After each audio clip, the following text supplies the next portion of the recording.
পিতা ও পুত্র ও পবিত্র আত্মার নামে।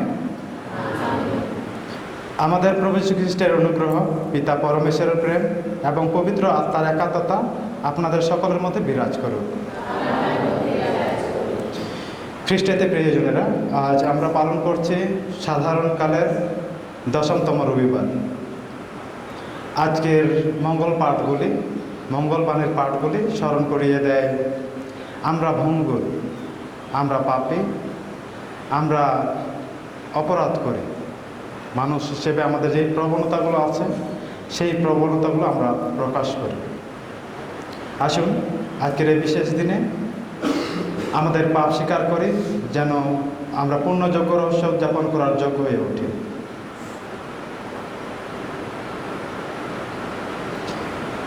সর্বশক্তিমান ঈশ্বরের কাছে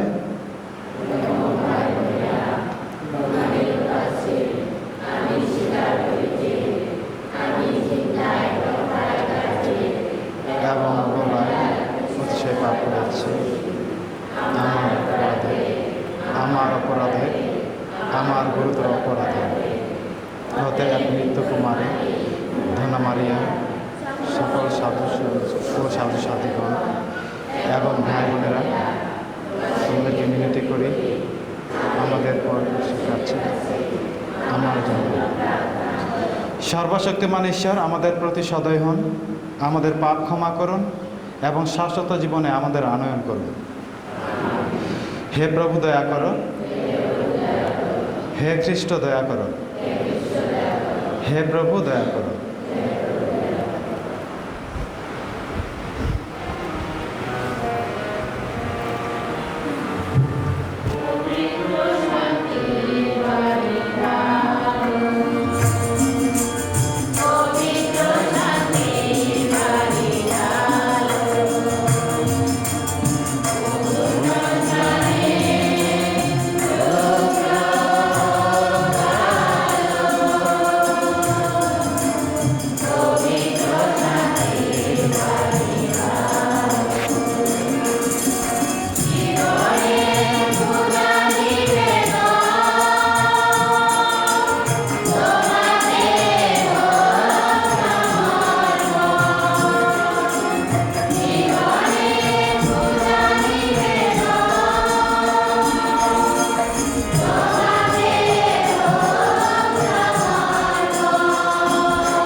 আসুন আমরা প্রভুর প্রশংসা গান করি।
আজকে বিশেষভাবে প্রার্থনা করে যারা ঈশ্বরের কাছ থেকে দূরে রয়েছেন, যারা বৃদ্ধ বৃদ্ধা বয়সের ভারে ক্লান্ত অসুস্থ অবস্থায় পড়ে আছেন, সবাইকে ঈশ্বরের চরণে রাখি, নিরাময় হস্ত স্পর্শ করুক এবং তাদের নিরাময়তা দান করুক।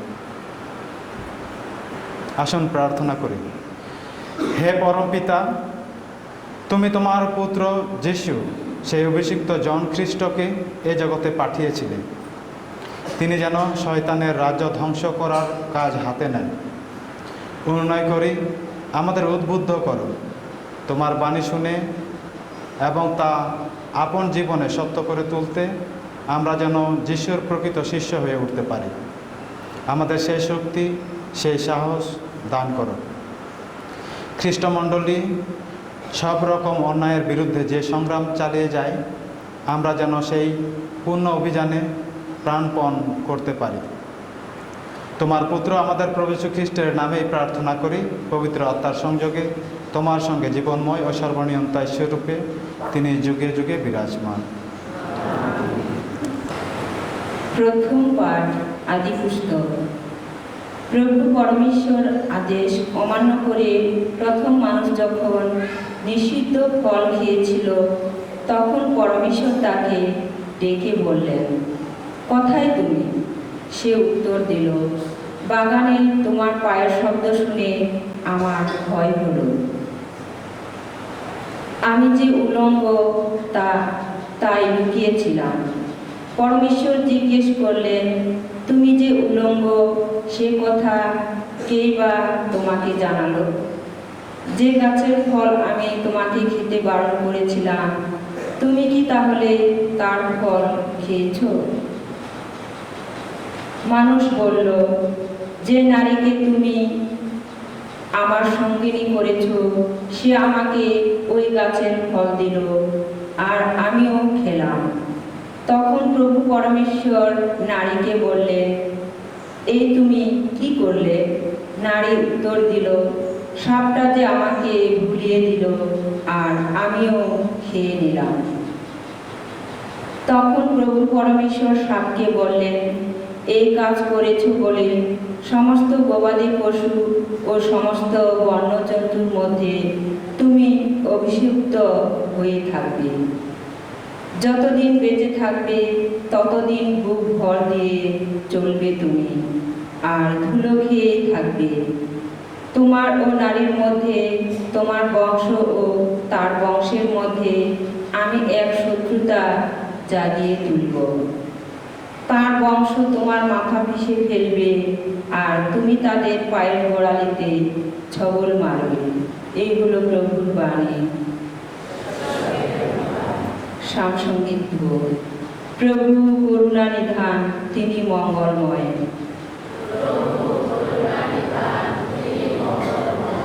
ওগো ভগবান, অতল থেকেই ডাকি তোমায়, আমার এই ডাক শোনো প্রভু, শোনো তুমি। মিনতির ডাক কান পেতে শোনো তুমি। ধো প্রভু করুণা নিধান, তিনি মঙ্গলময়।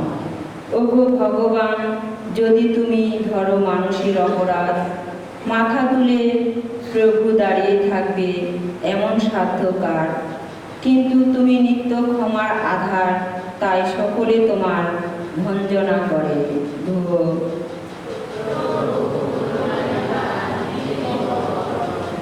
কি বেকুল হয়ে ভগবানের পথ চেয়ে আছি আমি, প্রাণটা আমার তারই পথ চেয়ে আছে।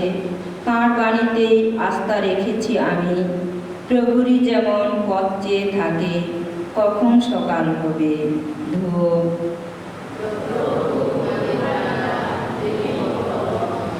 তার চেয়েও বেকুল হয়ে প্রভুর আশার পথ চেয়ে আছি আমি। হে ইসরায়েল, ভগবানই আস্থা রাখো তুমি। ভগবান করুণা নিধান, ত্রাণ শক্তির অমেয় আধার তিনি। যত অন্যায় অপরাধ থেকে ইসরায়েলকে তিনি একদিন মুক্তই করবে। ধো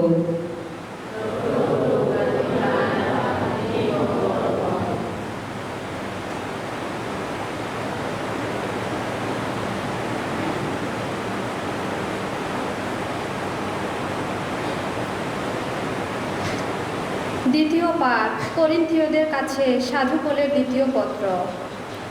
প্রিয়জনেরা, আমরা সেই একই বিশ্বাসের প্রেরণায় অনুপ্রেরিত, যার বিষয়ে শাস্ত্রে লেখা রয়েছে, আমি বিশ্বাস করেছি তাই আমি কথা বলেছি। আমরাও বিশ্বাস করি আর তাই কথা বলি, কারণ আমরা জানি যে প্রভু যিশুকে যিনি পুনরুত্থিত করেছেন, তিনি আমাদেরও যিশুর সঙ্গে পুনরুত্থিত করবেন। তার নিজের কাছে আমাদের স্থান দেবেন আর সেই সঙ্গে তোমাদেরও। আসলে সবই ঘটেছে তোমাদেরই কল্যাণের জন্য, যাতে পরমেশ্বরের অনুগ্রহ আরও অপর্যাপ্ত হয়ে আরও বেশি মানুষের অন্তরে স্পর্শ করে, আর একইভাবে তা যেন আরও বেশি কৃতজ্ঞতা নিবেদনের কারণ হয়ে পরমেশ্বরের মহিমা প্রকাশ করতে পারে।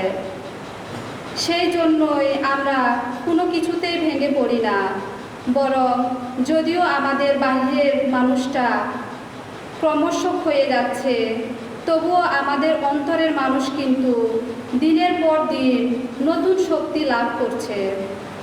আর আমাদের এই তুচ্ছ ক্ষণস্থায়ী সুখ ক্লেশ আমাদের জন্য মহিমার এমনই এক শাশ্বত সঞ্চয় জমিয়ে তুলেছে, যা একান্ত অপরিমেয়। আমরা যা দৃশ্য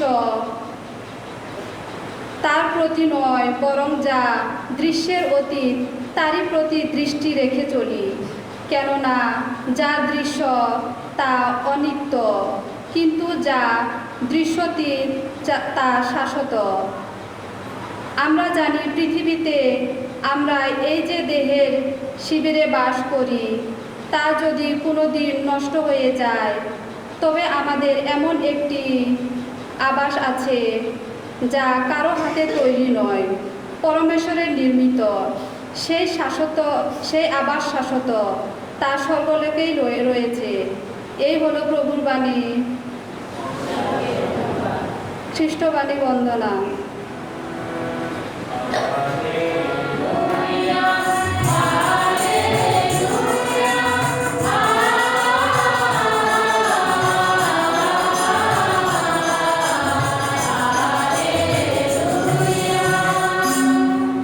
জয় জয় প্রভুর জয়। শুনো, প্রভু বলেছেন, আমি তোমাদের বন্ধু বলেছি, কারণ আমার পিতার কাছ থেকে যা কিছু শুনেছ সবই তোমাদের জানিয়েছি। জয় জয় প্রভুর জয়।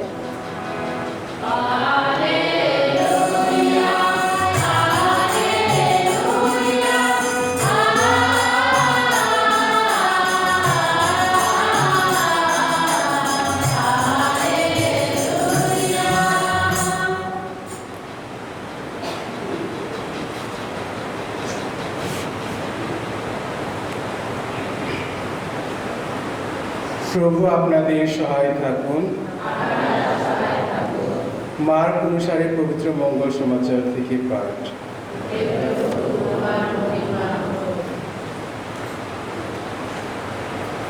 যিশু একদিন বাড়ি ফিরে এলেন। সেখানে আবার এমন ভিড় জমে গেল যে তার পক্ষে ও তার শিষ্যদের পক্ষে খাওয়া দাওয়া করা অসম্ভব হয়ে উঠল। এই খবর পেয়ে তার আত্মীয় স্বজনেরা তাকে ধরে আনতে গেলেন। তারা বলেছেন, ওর এখন আর মাথার ঠিক নেই। যে শাস্ত্রীরা জেরুসালেম থেকে এসেছিলেন তারা সেই সময় বলতে লাগলেন, ওকে নিশ্চয় বেলজেবুলে পেয়েছে। তারা এই কথাও বলেছিল যে ও তো অপদূত রাজের শক্তিতে অপদূত তাড়িয়ে বেড়াচ্ছে। তা যিশু তাদের কাছে ডেকে উপমা ছলে বললেন, শয়তান শয়তানকে কি করে বা তাড়াতে পারে? কোন রাজ্য যদি বিবাদে বিভক্ত হয় তবে সে রাজ্য স্থায়ী হতে পারে না। তেমনি কোনো পরিবার যদি বিবাদে বিভক্ত হয় তবে সেই পরিবারও কখনো স্থায়ী হতে পারে না। তেমনিভাবে শয়তানও যদি নিজের বিরুদ্ধে দাঁড়িয়ে নিজেই বিবাদে বিভক্ত হয়ে থাকে, তবে সেও টিকে থাকতে পারবে না। তাহলে সেখানে তার শেষ। কেউ বলবান কোনো লোকের বাড়িতে ঢুকে তার জিনিসপত্র লুট করতে পারে না, যদি না সে প্রথমে সেই বলবান লোকটিকে বেঁধে ফেলার পরে সে পারে তার বাড়ির সব কিছু লুট করে নিতে। আমি আপনাদের সত্যি বলছি, মানুষের সব কিছুরই ক্ষমা আছে। সে যা কিছু পাপ করেছে, যতটা ঈশ্বর নিন্দা করেছে, তার সব কিছুরই ক্ষমা আছে। কিন্তু যে লোক পবিত্র আত্মার নিন্দা করে, সে কখনো ক্ষমা পেতেই পারে না, কোনো কালেই না। সে চিরপাপেই পাপী হয়ে রইল। যিশু এই কথা বললেন কারণ শাস্ত্রীরা বলেছিলেন তাকে অপবিত্র আত্মা পেয়েছে।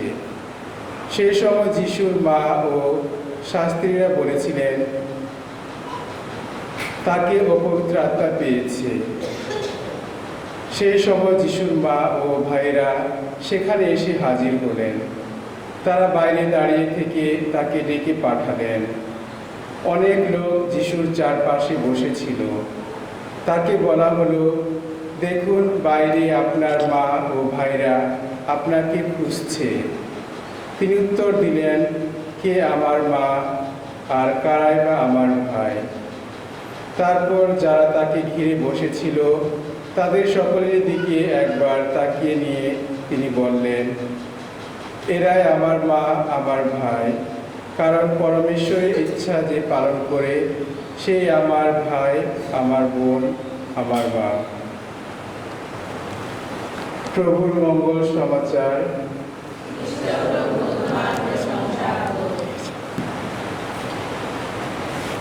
খ্রিস্টানদের প্রিয়জনেরা, আমরা লক্ষ্য করেছি ফরিসি শাস্ত্রী সবসময় যিশুর পিছনে পিছনে লেগেছিলেন, সারাক্ষণ কিভাবে তাকে ধ্বংস করা যায়, পতনে ফেলা যায়, এই ধরনের কর্মকীর্তিগুলো তারা করতেন। এই মুহূর্তে আমার একজন টিচারের কথা মনে পড়ে। কিছু কিছু মানুষের এই স্বভাব থাকে যে অন্যের ভালো দেখতে পারে না, অন্যের ভালো সহ্যই করতে পারবে না। সে যাই কিছু করুক, যত ভালোই করুক না কেন, তার দোষ ত্রুটি সে খুঁজে বের করবে। আর যিশু ঠিক তাই, তিনি এত দোষ ত্রুটির মাঝেও, এত বিপদের মধ্যেও তিনি কিন্তু ভয় পাননি, কাজ করে গেছেন। আর যে টিচারের কথা বলছিলাম, টিচার বললেন, নাম অনেকে জানতে পারেন যারা বনপাড়াতে লেখাপড়া করেছেন, শিবদাস সান্যাল। উনি বলতেন, কিছু কিছু মানুষের এই স্বভাব থাকে যে কোনো ছেলেকে দেখবে অনেক জোরে হয়তো সাইকেল চালিয়ে পার হচ্ছে মুরব্বিদের পাশ দিয়ে, তাকে সবাই মন্তব্য করে বসবে, দেখো দেখো অমুকের ছেলে চর্বি হয়েছে। অর্থাৎ তার মানে সে উশৃঙ্খল জীবনযাপন করছে, এরকমের একটি প্রকাশ। আবার যখন সে ধীরে চালিয়ে যাবে তখন বলবে চর্বি কমছে, মানে তার দোষটা আছে। আবার বলবে ও অমুকের ছেলে, না না ও তো লেখাপড়াই জানে না, পারে না, বোকা গাধা, না না সে পারবে না। তাকে যখন জানানো হয় না লেখাপড়া করে, ও লেখাপড়া করে ঠিক আছে কিন্তু পাস করবে না, তখন জানানো হলো না পাসও করেছে। তাই পাস করেছে কিন্তু কলেজ পড়তে পারবে না। না, দেখা গেল যে কলেজেও পড়বে, কলেজ ভালো করে পাস করে, তখন বলবো কি না চাকরি পাবে না। শেষে দেখা গেল চাকরিও পেয়েছে, তখন বলছে চাকরি পেয়েছে ঠিক আছে কিন্তু বেতন পাবে না। মানে দোষের ছড়াছড়ি, দোষ ধরতেই হবে আর কি। এটা হলো মানুষের অবস্থা। আজকে আমরা যদি লক্ষ্য করি, প্রথম পাঠে আদি পুস্তক 3 অধ্যায়, যেখানে বলা হয়েছে আদম ও হওয়াকে ঈশ্বর সুন্দর একটি উদ্যানে, যদিও শুরুতে শুধু আদমকে সৃষ্টি করা হয়েছে, কিন্তু পরক্ষণে আমরা লক্ষ্য করি সেখানে হওয়া এসেছে। আর দুইটি দিক আমরা ধ্যান করতে পারি আজকে। একটি হলো আদমের পাপ, আর দ্বিতীয়টি হলো পবিত্র আত্মার বিরুদ্ধে পাপ। আমাদের পাপ অর্থাৎ সেই আদমের পাপ তিনি লুকিয়েছিলেন। ঈশ্বরের সুন্দর সৃষ্টি, এই সৃষ্টির মাঝে তিনিও কিন্তু উত্তম সৃষ্টি ছিলেন। তিনি কি বলেছিলেন?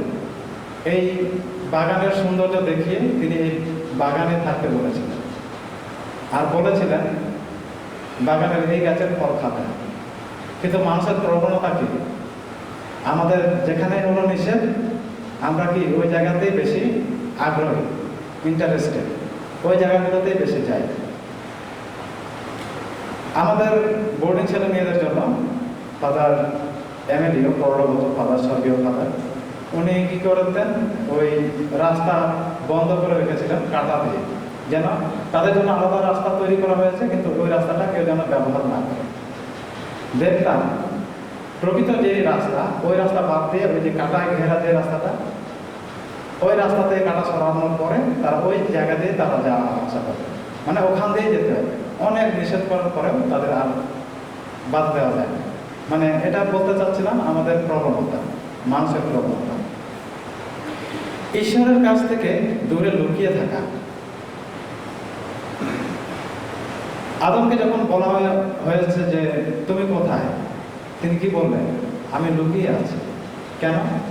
কেন লুকিয়ে থাকতে হবে? কেন? তিনি উপলব্ধি করতে পেরেছেন যে তিনি উলঙ্গ। তিনি তো উলঙ্গ আগে থেকেই ছিলেন, ঠিক না? কিন্তু তখন তিনি অনুভব করতে পেরেছেন আমি উলঙ্গ।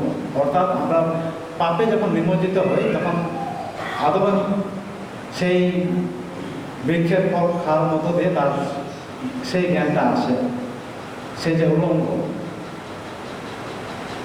তার বড় পাপ হলো সে গর্বিত, সে ঈশ্বরের চেয়ে মহান হতে চেয়েছে, সে ছিল অবাধ্য। আর এটা আমাদের দিকে দিক নির্দেশ করে, অর্থাৎ আমরা আদমের প্রতিচ্ছবি। আমরা অন্যের দিকে হাত তুলি, আঙ্গুল তুলি, মানে আমি ছাড়া অন্যরা সবাই তো পাপী, অপরাধে, দোষ ত্রুটি করে, মানে আমি ভালো আর অন্যরা হলো সবাই মন্দ। আদম এটাই বলতে চেয়েছেন, এবং ঈশ্বরকে পর্যন্ত ছাড়েননি। তিনি বলছেন তুমি যাকে আমার সঙ্গিনী করে দিয়েছ সেই তো আমাকে খাইয়ে দিয়েছে, ফলটা সেই আমাকে খাইয়েছে। আমি অর্থাৎ আদম বলতে চেয়েছে যে আমি পাপী নই, যে আমাকে দিয়েছে সে হলো পাপী। আমি খেয়েছি, অন্য একজন দিয়েছে তাই খেয়েছি, কিন্তু বিষয়টা তো তা না, দোষটা তো তারই ছিল, তার বিবেচনার জ্ঞান ছিল। অন্যদিকে যখন দেখি সেই হওয়া, তিনি কি বললেন? সেই দোষ কিন্তু নিতে চাননি। তিনিও বললেন যে আমি তো খাইতে চাইনি, সে সাপ আমাকে দিয়েছে। এভাবে আমাদের মধ্যে পাপ আবর্তিত হয়, আর আমরা ঈশ্বরের কাছ থেকে দূরে চলে যাই। অন্যদিকে যখন আমরা লক্ষ্য করি পবিত্র আত্মার বিরুদ্ধে যে পাপ, আমরা আমাদের মনের মধ্যে অনেক সময় জিজ্ঞেস করতে পারি যে আসলে পবিত্র আত্মার বিরুদ্ধে পাপগুলো কি? অনেক সময় বুঝে উঠতে পারি না হয়তো। কিন্তু আজকে মঙ্গল মানে আমরা লক্ষ্য করেছি যিশুর ভালো কাজকে কি বলেছেন? বিন যুগলে পাওয়া শক্তিতে সে নাকি কাজ করেছে। যিশুর যত মৃত লোককে বাঁচিয়ে তুলেছেন, রোগীকে সুস্থ করেছেন, যত সমাজে ভালো কাজ করেছেন, আশ্চর্য কাজ করেছেন, সবই হলো বেলজেবুলে পাওয়া শক্তিতে। অর্থাৎ ওই যে প্রথমে বললাম, তার কাজকে ফরিসি শাস্ত্রীরা গ্রহণ করতে পারেনি, বিধায় তাকে বিভিন্নভাবে আখ্যা দিয়েছেন, এমনকি পাগলও বলেছেন। তাই যিশুর কাজকে শয়তানের কাজ বলা, এটা পবিত্র আত্মার বিরুদ্ধে পাপ। ঈশ্বরের প্রতি বিশ্বাসের স্খলন, অর্থাৎ আমি খ্রিস্ট ভক্ত অথচ বিশ্বাস করছি না ঈশ্বরকে। ঈশ্বরের ক্ষমতা ও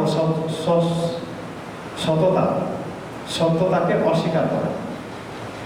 অন্যদিকে ঈশ্বরের আশীর্বাদ ও করুণা থেকে নিজেকে দূরে রাখা।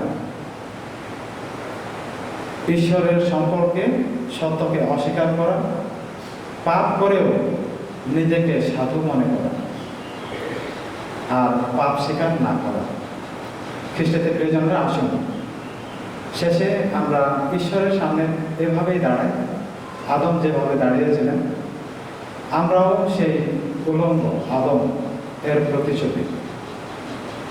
আমরা ঈশ্বরের সামনে দাঁড়াই, তিনি আমাদের অন্তরস্থল দেখেন, যাচাই করেন আমরা কি করি না করি, কোথায় যাই বা কি চিন্তা করি।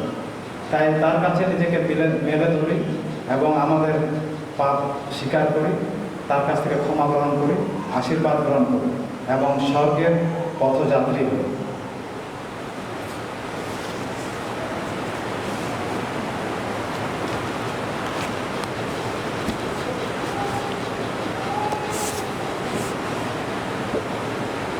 আসুন দাঁড়িয়ে আমাদের বিশ্বাস মন্ত্র ঘোষণা করি।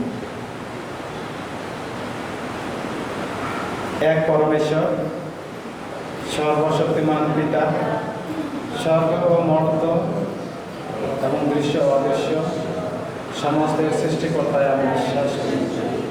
আমি বিশ্বাস করি এক প্রভু যীশু খ্রিস্ট, যিনি একমাত্র জাতি এবং সর্বযুগের পিতা হতে জন্মিত, পরমেশ্বর হতে পরমেশ্বর, জ্যোতি থেকে জ্যোতি, সত্যেশ্বর হতে সত্যেশ্বর।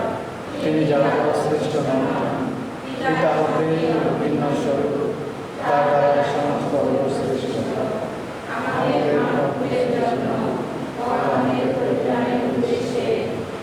সর্ব থেকে তিনি অবলম্বন করেন এবং আমার মনে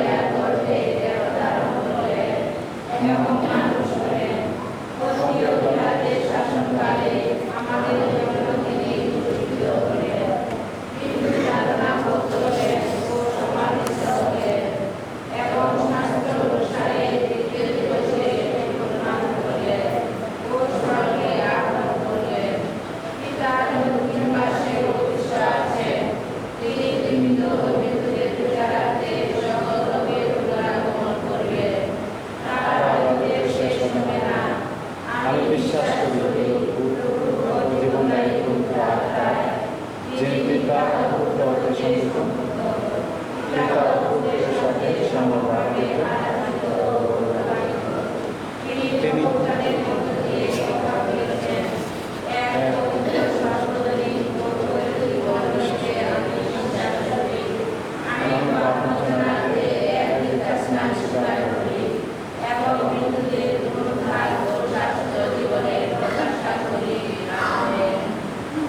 আসুন প্রিয়জনেরা, আমাদের প্রার্থনা সকল ঈশ্বরের কাছে তুলে ধরে।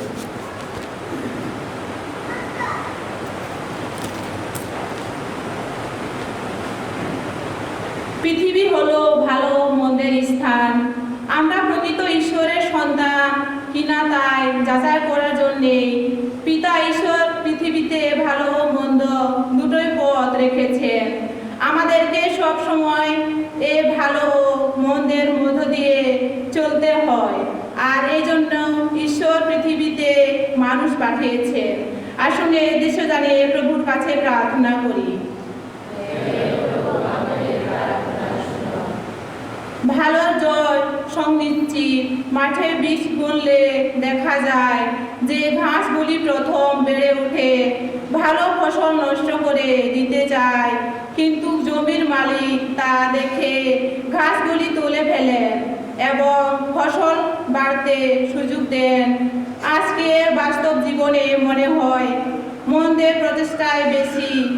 মানুষ মন্দের দ্বারা ভালোকে চাপা দিতে চেষ্টা করেছে, কিন্তু যা ভালো, যা সত্য তা পিতা পরমেশ্বরের কাছ থেকে আসে এবং তার জয় হবে যেমন করে খনি মেঘের পরে সূর্য ওঠে। আসুন এই উদ্দেশ্য জানিয়ে প্রভুর কাছে প্রার্থনা করি। ঈশ্বর তার সন্তানকে মন্দতা থেকে রক্ষা করেন।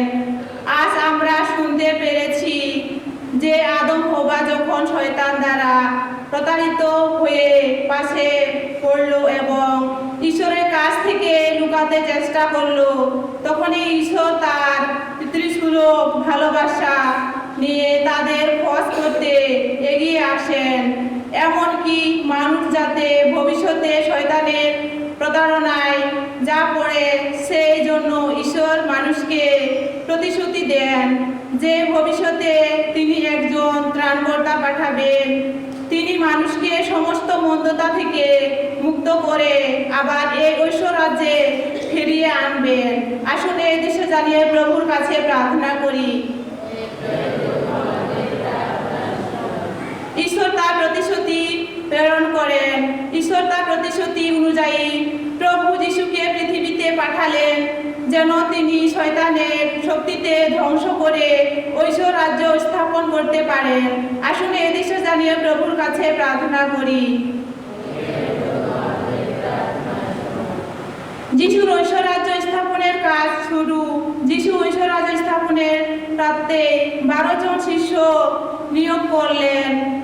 এই প্রেরিত শিষ্যদের প্রচারের ফলে শয়তানের শক্তি ধ্বংস হয় এবং ঈশ্বরের রাজ্য প্রতিষ্ঠিত হয়। আসুন এই দেশে জানিয়ে প্রভুর কাছে প্রার্থনা করি।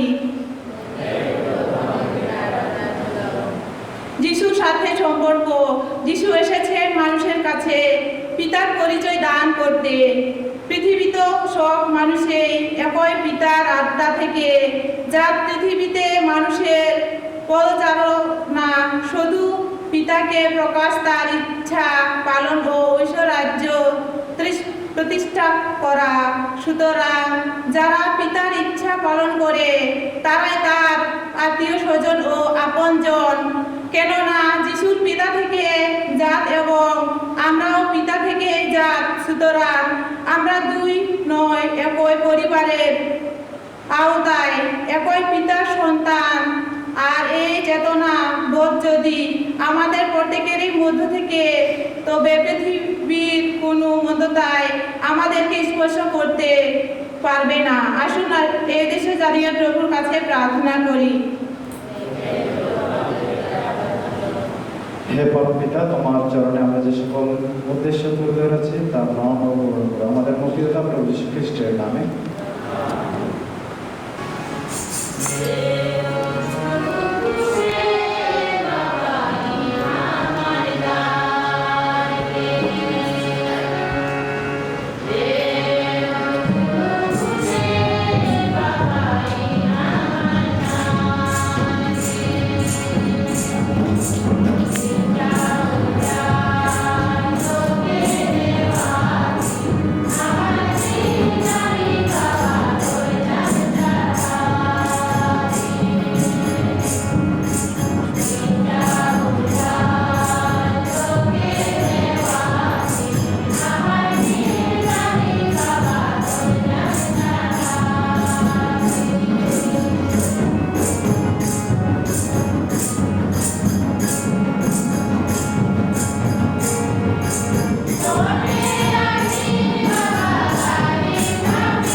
ভাই বোনেরা, প্রার্থনা করুন যেন আমার ও আপনাদের যজ্ঞ সর্বশক্তিমান পিতা পরমেশ্বরের কাছে গ্রহণযোগ্য হয়।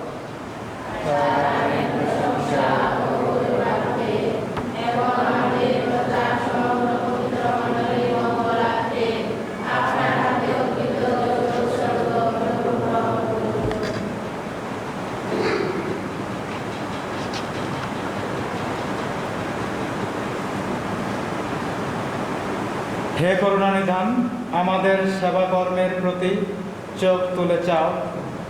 তোমার চরণতলে আমরা যা এনেছি তা যেন তোমার গ্রাহ্য হয়। তার ফলে যেন আমাদের ভগবত ভক্তি ও ভাতৃপ্রেম আরও সক্রিয় হয়ে ওঠে। আমাদের প্রভু যীশু খ্রিস্টের নামে প্রার্থনা করি। প্রভু আপনাদের সহায় থাকুন। আপনাদের হৃদয় উত্তোলন করুন। আসুন আমাদের প্রভু ঈশ্বরের ধন্যবাদ করি। হে প্রভু, পবিত্রতম পিতা, সর্বশক্তিমান সনাতন পরমেশ্বর, সর্বকালে সর্বস্থানে আমাদের প্রভু যীশু খ্রিস্টের মধ্যস্থতায় তোমার প্রতি ধন্যবাদ নিবেদন করা সত্যি বিহিত ও ন্যায্য, সমীচীন ও কল্যাণকর। প্রেম ভরে তার মরণ মহিমা আমরা করি উদযাপন, উজ্জ্বল বিশ্বাসে ঘোষণা করি তার পুনরুত্থান। অনির্বাণ আশায় রয়েছে তার গৌরবময় পুনরাগমনের প্রতীক্ষায়। অতএব সর্বসাধুসাধ্বী ও স্বর্গদূতের সঙ্গে মিলিত কণ্ঠে আমরা ধ্বনিত করি অবিরাম তোমার প্রশংসার জয়গান।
সত্যি হে প্রভু, তুমি পবিত্র, সমস্ত পবিত্রতার উৎস। উন্নয় করে শিশির বর্ষণের মতো তোমার আত্মার প্রেরণে এই উপহার পবিত্র করো, যেন তা আমাদের জন্য আমাদের প্রভু যীশু খ্রিস্টের দেহ ও রক্তে পরিণত হয়। মৃত্যু যাতনায় স্বেচ্ছায় সমর্পিত হওয়ার ক্ষণে তিনি রুটি হাতে নিলেন এবং ধন্যবাদ জানিয়ে তা ভাঙলেন এবং তাঁর শিষ্যদের দিয়ে বললেন, নাও, এ থেকে খাও সকলে, কেননা এ আমার দেহ, যা তোমাদের জন্য সমর্পিত হবে।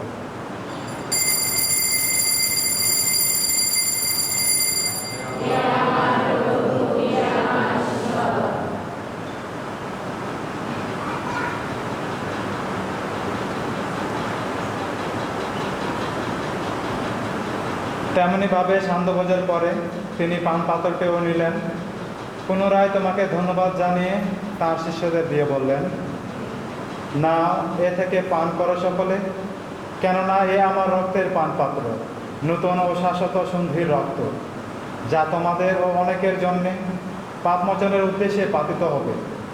আমার শরণার্থে তোমরা এই অনুষ্ঠান করো।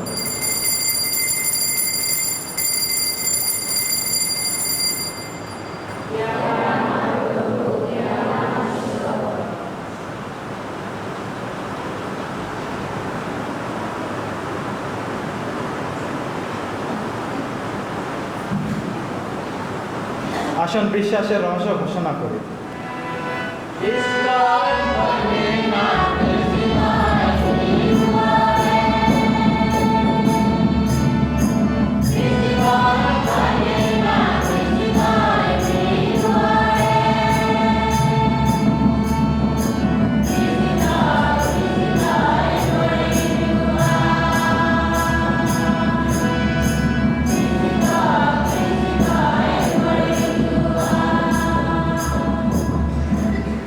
অতএব হে প্রভু, তার মৃত্যু ও পুনরুত্থানের স্মরণ উৎসব পালন করে আমরা জীবনদায়ী রুটি ও মুক্তিদায়ী পানপাত্র তোমার কাছে নিবেদন করি। তোমার সম্মুখে দাঁড়াতে ও তোমার সেবা করতে তুমি আমাদের যোগ্য করে নিয়েছো, তোমাকে ধন্যবাদ জানাই। মিনতি করি খ্রিস্টের দেহ ও রক্তের সহভাগী হয়ে আমরা যেন পবিত্র আত্মার দ্বারা সম্মিলিত হয়ে এক হতে পারি। হে প্রভু, সমগ্র ভূমণ্ডলে বিস্তৃত তোমার উপাসক মণ্ডলীকে স্মরণে রেখো। আমাদের পোপ ফ্রান্সিস, আমাদের বিশপ জেরবাস রোজারিও এবং যাজক সমাজের সাথে তাকে তোমার প্রেমের পূর্ণতায় গড়ে তোলো। পুনরুত্থানের প্রত্যাশায় নিদ্রিত আমাদের ভাই বোনদের এবং তোমার দয়া আশ্রয়ে মৃত সকলের কথা স্মরণে রেখো। তোমার মুখমণ্ডলের বিভায় তাদের স্থান দিও।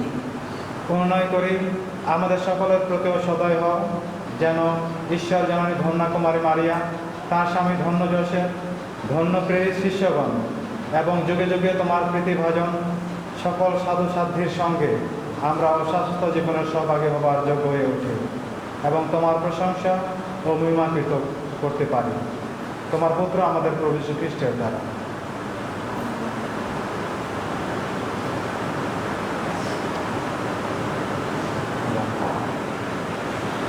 তার দ্বারা, তার সঙ্গে, তারই মধ্যে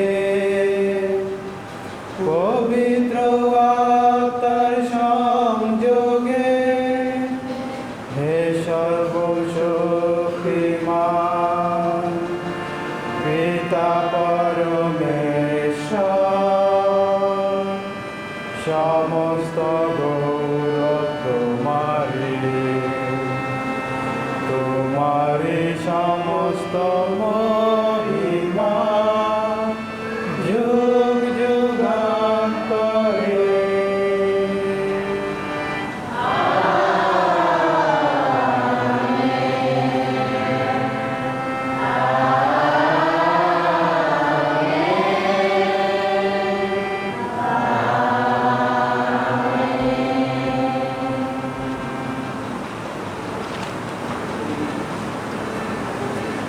ঐশ্ব শিক্ষায় প্রবুদ্ধ হয়ে আমরা নির্ভয়ে বলি,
হে প্রভু, অনুনয় করি সকল অনর্থ হতে আমাদের রক্ষা করো, প্রসন্ন হয়ে প্রত্যহ আমাদের শান্তি প্রদান করো, যেন তোমার করুণার উপর নির্ভর করে আমরা পাপ থেকে সর্বদা মুক্ত এবং সমস্ত সংকট থেকে নিরাপদে থাকি।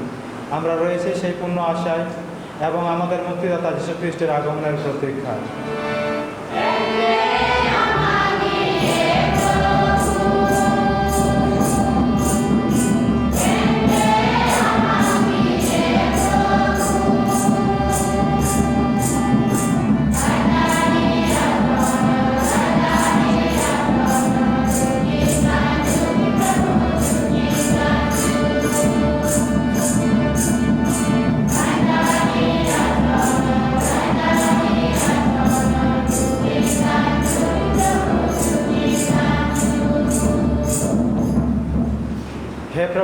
খ্রিস্ট, তুমি তোমার প্রিয় শিষ্যদের বলেছ, আমি তোমাদের কাছে শান্তি রেখে যাচ্ছি, আমারই শান্তি তোমাদের দান করছি, আমাদের পাপের প্রতি নয়, বরং তোমার মণ্ডলীর বিশ্বাসের প্রতি দৃষ্টিপাত করো।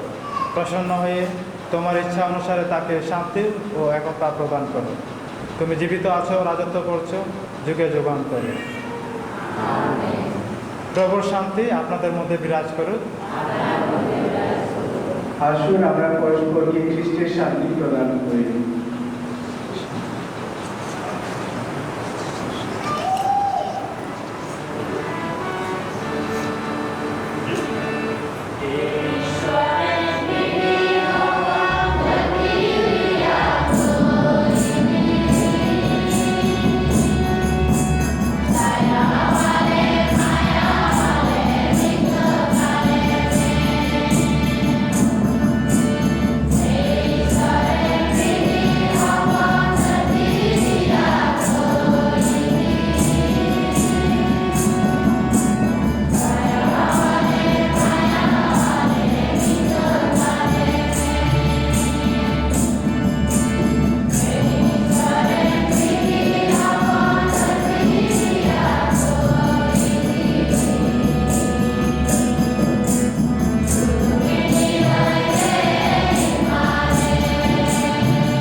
এই দেখো ঈশ্বরের মেষশাবক, দেখো যিনি বিশ্ব পাপর। ধন্য তারা যারা মেষশাবকের ভোজে নিমন্ত্রিত।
হে করুণাময় পিতা, স্বভাবে আমরা দুর্বল, উন্নয় করি তোমায়, তোমার দীর্ঘ প্রসাদের শক্তিতে আমরা যেন আমাদের সকল কুপ্রবৃত্তি জয় করতে পারি এবং বলিষ্ঠ পদক্ষেপে সামনে এগিয়ে যেতে পারি। এই প্রার্থনা করে আমাদের মুক্তিযোদ্ধা প্রভু যীশু খ্রিস্টের নামে। প্রভু আমাদের সহায় থাকুন। সর্বশক্তিমান ঈশ্বর পিতা ও পুত্র ও পবিত্র আত্মা আমাদের সকলকে আশীর্বাদ করুন। শান্তিতে যাক, আপনাদের জীবন দ্বারা প্রভু প্রশংসা করুন।